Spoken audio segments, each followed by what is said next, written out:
What's up mga bok? Alright, so for today's video ay magluluto tayo ng sinigang na salmon. Alright, so habang hinihintay natin na ibabad yung salmon natin, maghihiwa muna tayo ng mga ingredients natin. Alright?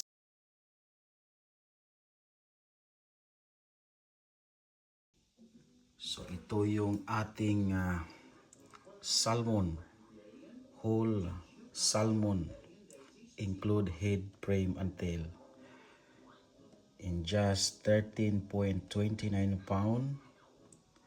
Not too bad, not too good. 1.32 kilogram. Yan. Alright.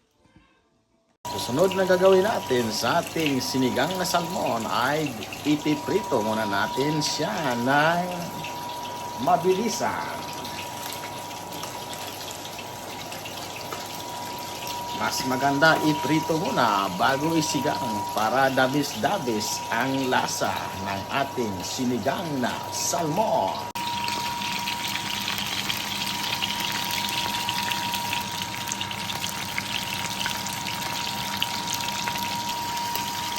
Iprituhin na natin ito ng mabilisan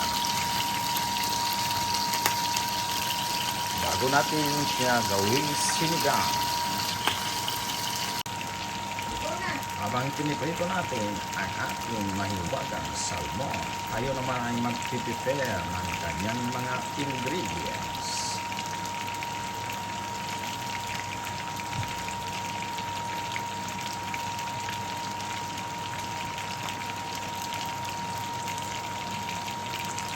Baliktarin muna natin ng mabilisan ang naturang salmon. Kung nabaliktarin natin, ito na ang kanyang magiging hitsura. Bigyan niyo ako dito ng maraming comment at huwag dalampas ng 2 comment sa loob ng isang araw para hindi tayo ma-disqualify. Hinihintay natin maluto ang ating salmon. Tayo ay mag-prepare ng kanyang mga ricados para sa sinigang na salmon. Ready na ang ating sinigang na salmon. Pagkatapos natin iprito, nag-ready naman tayo dito ng ating mga ingredients. Gumagamit tayo dito ng kamatis, sibuyas, bawang, luya. Mayroon din tayo dito ng dahon ng laurel. Gagamitin natin ito ng paminta na galing pa sa gold root alicafe. Maglalagay din tayo dito ng panlasa katulad ng salt at lagyan natin ng kaunting magic sarap para lalong sumarap ang ating sinigang na salmon. Gagamitan din natin ng sinigang sa sampalok mix na galing pa ito sa Estados Unidos. Hahaluan natin ito ng 2 pirasong pichay para lalong sumarap at humaba ang ating buhay.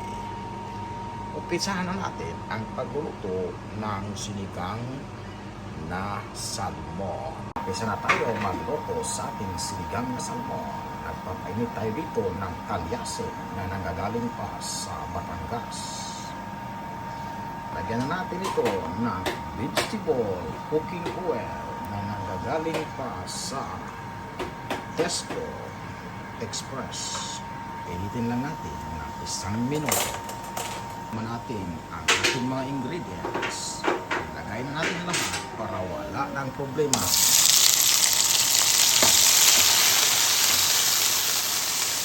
Nipos-niposin natin ng mabilisan para lumabas ang kanyang aroma.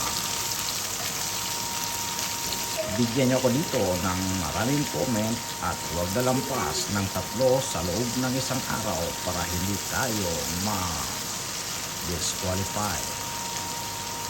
Ito ang inyong lingkod, Mayor Travel and Life.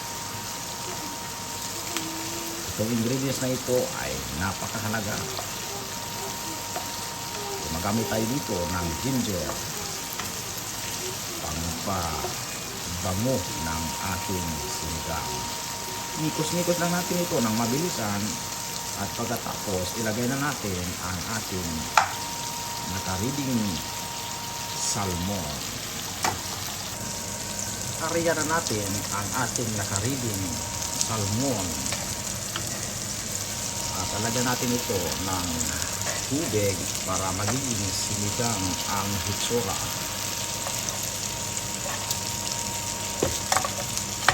Habain lang natin ang ating video hanggang 5 minutes para magiging dabis-dabis ang magiging resulta. Huwag kalimutan mag-comment sa video ito at huwag lalampas ng 3 para hindi tayo ma-disqualify. Tikos-tikos lang natin ito ng mabilisan at pagkatapos lalagyan natin ito ng 1 litrong tubig. Talagay na tayo ng 1 balding tubig. Natin kumulo siya. Pagkatapos ilalagay na natin ang ating mga iba pang mga ricados katulad ng magic sarap, paminta, laurel at sinigang mix. Ipahuli naman natin ang ating gulay. At pagkalipas ng 1 taon ay muli nating bubuksan ang ating sinigang na salmon. Papansin natin, kumukulo na siya at lumabas na ang aroma ng sibuyas, bawang at luya. Haluin natin ito ng mabilisan.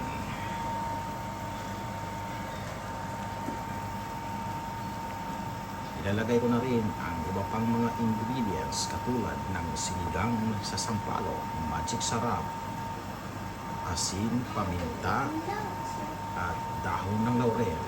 Hindi ko na pinapakita sa video ito kung paano ko nilagay para hindi makapi ng taga Switzerland at taga Ontario, Canada. Isusunod ko naman ilalagay dito ang aking dabis-dabis na green vegetable na nanggagaling pa ito sa Ontario, Canada. Tatakpan muna natin ng 1 taon para mas lalong sumarap ang ating sinigang na salmon. At sa huling pagkakataon ay mumuli nating bubuksan ang ating niluto sinigang na salmon. Ready na ito at ilalagay ko na ang aking naturang vegetable.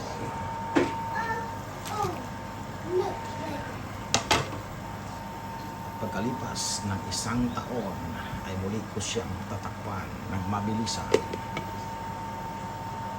Tapos ng 1 taon ay bubuksan ko ulit sa huling pagkakataon.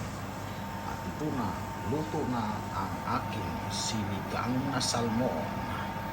Hindi ko masyadong lulutuin ang gulay para magiging maganda at dabis-dabis ang lasa.